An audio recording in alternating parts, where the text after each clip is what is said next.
नमस्कार दोस्तों, मैं नीरज स्वागत करता हूँ आपका डीएनडी क्लासेस में। और इस वीडियो में करने वाले हैं अपन क्वेश्चन नंबर 34 और 35। क्या पता 36 भी कर ले यार, छोटे छोटे से क्वेश्चन है, इनको क्या ही सीरियसली ले। देखो क्या बोल रहा है, राजा ब्रदर्स, मेरे को लगा बोलेगा राजा बाबू, नहीं। देखो, Raja brothers earn a average profit of ₹30,000 with a capital of ₹2 lakh. आगे क्या बोल रहा है, the normal rate of return in the similar business is 10% rupees.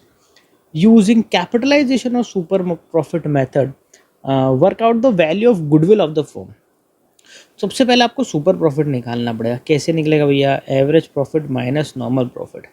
Average profit है क्या आपके पास? हाँ है, 30,000 रुपये का एवरेज प्रॉफिट है। नॉर्मल प्रॉफिट अभी निकल जाएगा 2 मिनट में।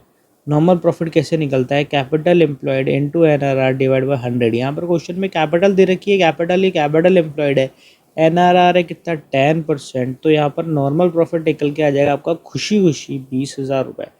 तो यहाँ पर 20,000 रुपये अपन माइनस कर देंगे तो सुपर प्रॉफिट आपका निकल के आ जाएगा कितना? 10,000 रुपये।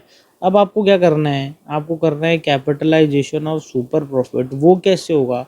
वो होगा super profit into 100 divide by NRR।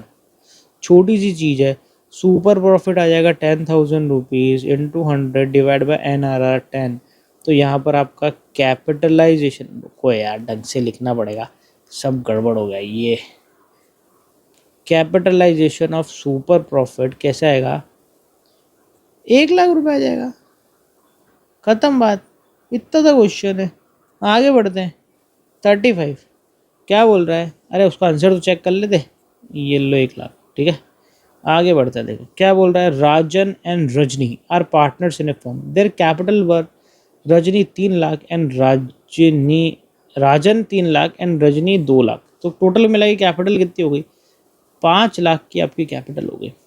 During the year ended 31st March 2025, the firm earned a profit of ₹1,50,000। ठीक है, ये एवरेज प्रॉफिट हो गया एक तरीके से। Calculate the value of goodwill of the firm by capitalisation of super profit assuming that the normal rate of return is 20%। Same ही question हो रहा है। Super profit, average profit minus normal profit. मैं तो एक जैसे क्वेश्चन कर करके थक गया यार। देखो एवरेज प्रॉफिट कितना? 1,50,000 रुपये। नॉर्मल प्रॉफिट साइड में निकालो, इधर लाइन सीधी नहीं आई क्या? सीधी। नॉर्मल प्रॉफिट आ जाएगा तुम्हारा कैपिटल, जो कि दे रखी है कितनी? 5 लाख। एक जने की मत ले लेना, ठीक है। और आपका NRR 20% दे रखा है, तो 100 डिवाइड बाय 20 हो जाएगा। सॉरी, 20 डिवाइड बाय 100, तो 20% कितना हो जाएगा? 1 लाख। तो आपका नॉर्मल प्रॉफिट जो है वो कितना निकल के आ जाएगा? 1 लाख रुपये। 1 लाख हम यहाँ माइनस कर देंगे तो आपका जो सुपर प्रॉफिट है वो कितना निकल के आ जाएगा? 50,000 रुपये। अब आपको क्या करना है? कैपिटलाइजेशन ऑफ सुपर प्रॉफिट करना है, तो आपको सुपर प्रॉफिट लेना पड़ेगा, इंटू 100 करना पड़ेगा, डिवाइड बाय NRR करना पड़ेगा। तो कितना हो जाएगा? 50,000 इंटू 100 डिवाइड बाय 20। ये निकल के आ रहा है मेरे दोस्तों 2.5 लाख रुपए कैपिटलाइजेशन ऑफ सुपर प्रॉफिट। ये देखो आंसर निकल के आ गया। अभी तो 3 मिनट भी 4 मिनट भी पूरे नहीं हुए हैं यार, और एक और क्वेश्चन खत्म हो गया। तो क्यों ना अपन एक और क्वेश्चन कर ले, यानी 36 भी इसी में ही कर लेते हैं। चलो फटाफट से करते हैं। तो देखो यहाँ पर क्वेश्चन नंबर 36 क्या बोल रहा है? क्वेश्चन नंबर 36 बोल रहा है, a business hand earn a average profit of 8 lakh rupees.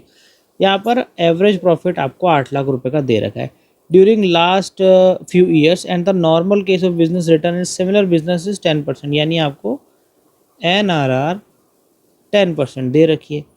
क्या बोल रहा है? फर्स्ट पॉइंट में बोल रहा है capitalization of super profit method and super profit method if the goodwill is valued at 3 year purchase of super profit. हमें दो तरीके से गुडविल कैलकुलेट करनी है, एक तो सुपर प्रॉफिट का कैपिटलाइजेशन करके, और एक सुपर प्रॉफिट के 3 ईयर परचेज बेसिस पे। आगे क्या बोल रहा है? Assets of the business is 80 lakh rupees and liability है 14,40,000 रुपीज़ की। ठीक है, कोई दिक्कत नहीं है। सबसे पहला करेंगे क्या? Capitalisation of super profit method. कैसे होगा भैया? इसके लिए सुपर प्रॉफिट निकालना पड़ेगा। सुपर प्रॉफिट कैसे निकलता है? Average profit minus normal profit. अब एवरेज प्रॉफिट तो है आपके पास में 8 लाख रुपए का। नॉर्मल प्रॉफिट कैसे निकलेगा, इधर निकालो भैया साइड में नॉर्मल प्रॉफिट। नॉर्मल प्रॉफिट निकलेगा आपका कैपिटल एम्प्लॉयड। कैपिटल एम्प्लॉयड कैसे आ जाएगी आपकी, 80,000 में से आप 14,40,000 माइनस कर दो। 80 लाख में से 14,40,000 माइनस कर दो तो आपका निकल के आ जाएगा 65,60,000 कैपिटल एम्प्लॉयड। NRR कितना दे रखा है, 10% दे रखा है, तो इसका आ जाएगा भैया 10%, तो ये आ जाएगा 6,56,000। 6,56,000 ये आपका निकल के आ गया क्या, नॉर्मल प्रॉफिट। अब जब इसमें से हम माइनस कर देंगे तो आपका सुपर प्रॉफिट आपका निकल के आ रहा है 1,44,000 रुपीज़। ये आपका क्या निकल के आया, सुपर प्रॉफिट निकल के आया। अब क्या करने का है, अभी इसका कैपिटलाइजेशन करने का है।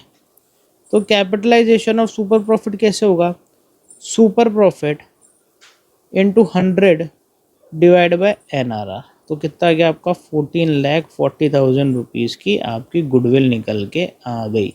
ये हो गया भैया ख़त्म काम। आगे बढ़ते हैं भैया सेकंड में। सेकंड में क्या बोल रहा है, आपको गुडविल कैलकुलेट करनी है किसके हिसाब से, सुपर प्रॉफिट के कितने ईयर परचेज बेसिस के हिसाब से, 3 ईयर परचेज बेसिस के हिसाब से। तो कैसे होगा भैया, super profit into number of year purchase. कैसे, सुपर प्रॉफिट आपका निकल ही गया था 1,44,000, 3 ईयर परचेज बेसिस पे बोल रहा है। तो गुडविल आ गई आपकी 4,32,000 रुपीज़ की। देखो तो ज़रा चेक कर लो, ये देखो 4,32,000 और 14,40,000 रुपीज़। तो इसी के साथ में आपका ये वीडियो भी ख़त्म होता है। मिलते हैं अगले वीडियो में एक और नए क्वेश्चन के साथ में। जब तक के लिए मस्त रहें, स्वस्थ रहें, खाते पीते रहें। जय हिंद।